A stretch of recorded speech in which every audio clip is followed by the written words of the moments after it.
This is a very quick lecture. I just want to remind you that sometimes you need to normalize or whiten your data going into an algorithm. So just keep that in the back of your head, because sometimes it will affect the quality of your results if you don't.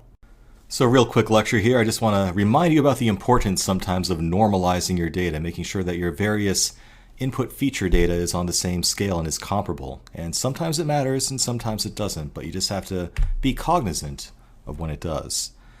So sometimes models will be based on several different numerical attributes. If you remember, like multivariate models, we might have different attributes of a car that we're looking at, and they might not be directly comparable measurements.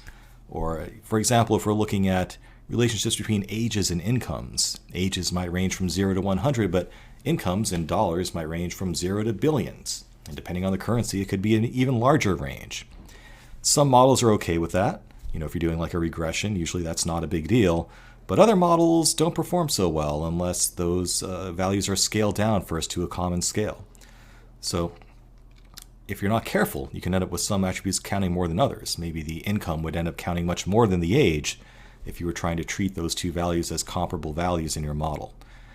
So that can introduce also a bias in the attributes. That can also be a problem. So maybe one set of your data is skewed. Sometimes you need to normalize things versus the actual range seen for that set of values, and not just to a 0 to whatever the maximum is scale. And there's no set rule as to when you should and shouldn't do this sort of normalization, but all I can say is always read the documentation for whatever technique you're using. So for example, in scikit-learn, their PCA implementation has a whiten option that will automatically normalize your data for you. You should probably use that. And it also has some pre-processing modules available that will normalize and scale things for you automatically as well. Be aware too of textual data that should actually be represented numerically or ordinally. So if you have yes or no data, you might need to convert that to 1 or 0 and do that in a consistent manner.